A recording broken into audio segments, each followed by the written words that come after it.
Actually, I'm so glad that I did not shoot this video yesterday and I just waited for today. It has been an amazing day.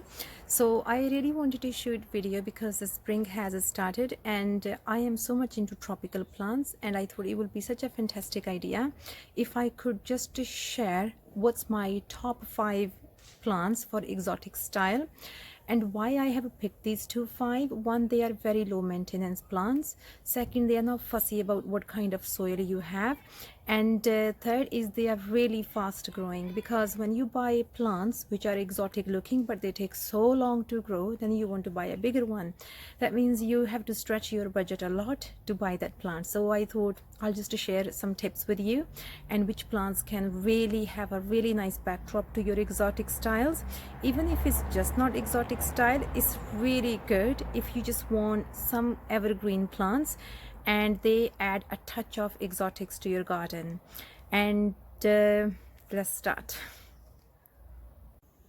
So the number one plant I have is bamboos.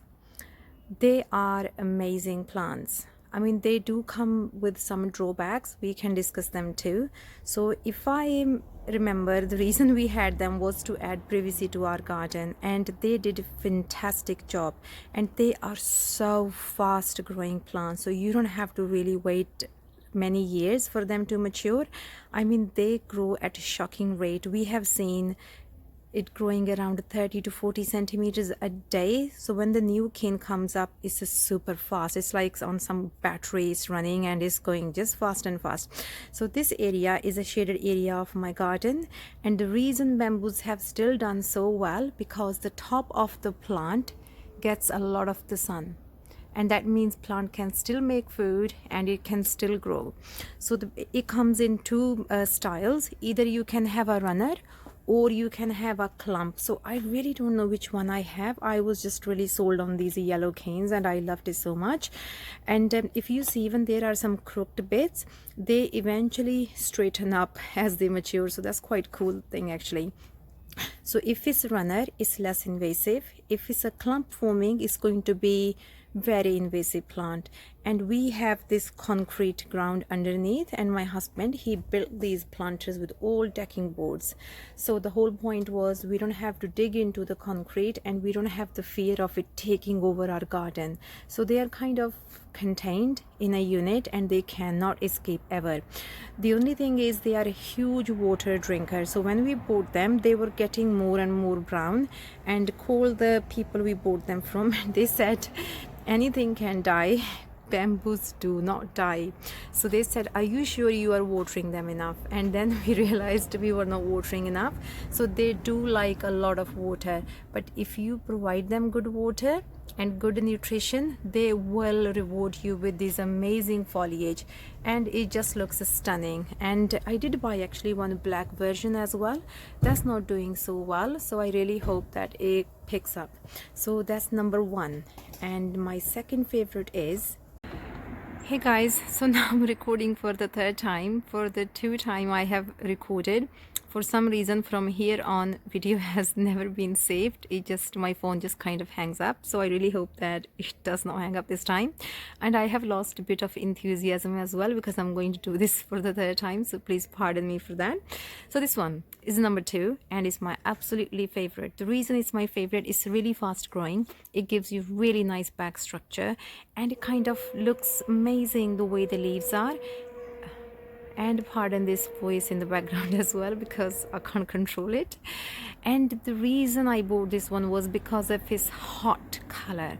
It gives, the name of this one is Callistemon viminalis hot pink, because it gives amazingly sharp exotic colored flowers.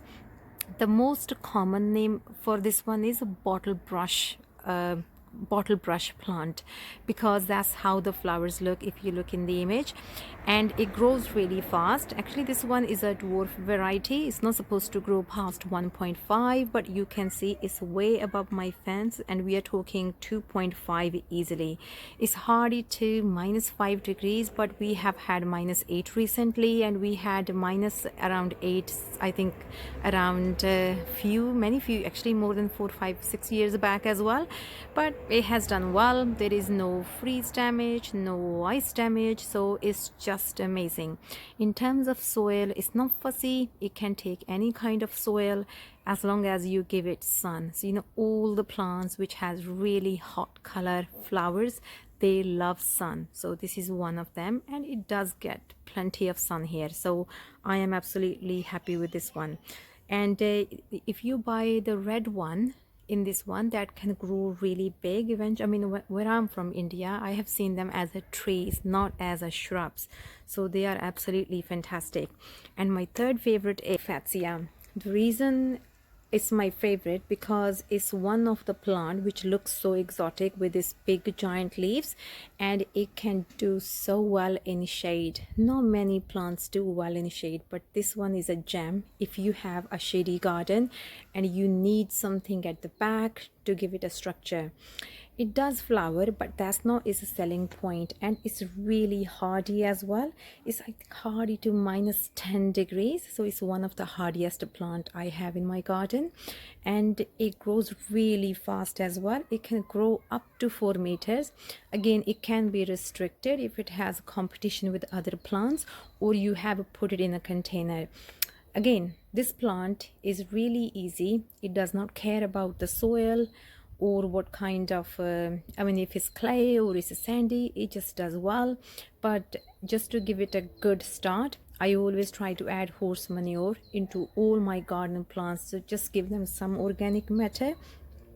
And so height can really vary depending on how you care for it. Again, this one is from Asia, and so is callistemon. I think bamboos definitely are. So we are really actually talking about many Asia continent plants except for the next one. So this one is a New Zealand flax, or known as a phormium. It can grow up to 2 meters. It's not good plant if you have young children in your garden. The edges of the leaf are like a needle, these ones, and they can really poke someone in the eye, so not good plant for that reason.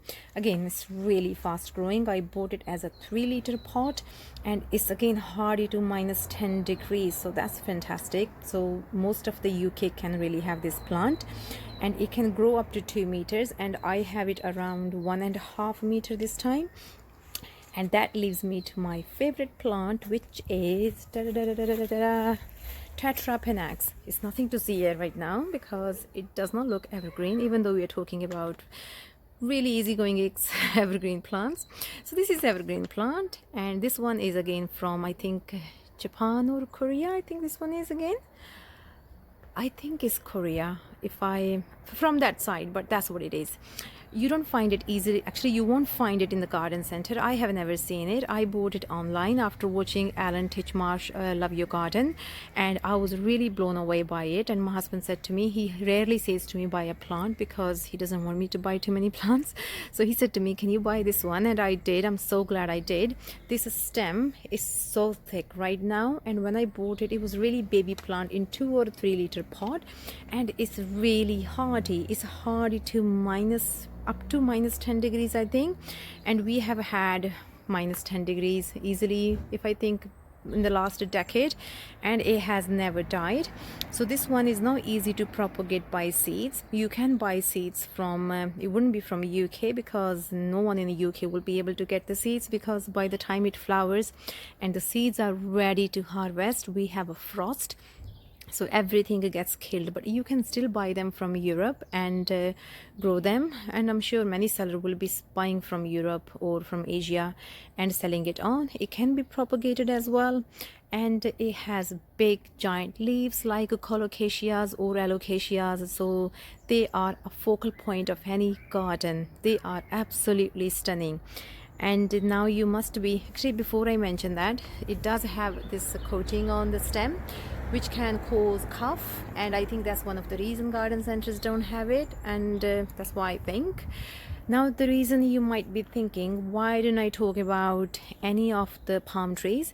The reason of this video is to have plants which are evergreen, exotic looking, cheap and fast growing. And palms are not fast growing plants. You have to wait forever for them to grow, or you have to pay a lot of money for them to have it on a decent size.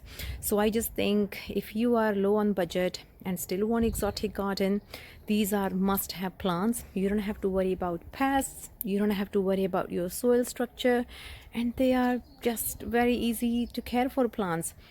Again, this is a banana here, Musa Basju, which I did not add to my list because it's not evergreen. Actually, it was really harsh winter and I did not protect it. If I show you, this one is gone a bit mushy here. That means it could be rotting. I need to cut it. And if I check this one, that's a solid. That means it's going to grow soon from here. I just need to give it a clean cut. And bananas, actually I have never protected them. This time I was thinking I should do it, but then I was a bit too lazy and I didn't do it. And I thought, let's just test the waters and let's see how it goes. We will know soon, actually pretty soon, what happens to my bananas. Do they come from the ground or do they come from the top? So let's see what happens. Thank you so much for watching this video. If it has been helpful, please click like and please do click subscribe to my other videos. So my next steps are, actually I'm waiting for my caladiums to arrive. I want to add them to my garden, and then I have ordered Dicksonia tree ferns as well.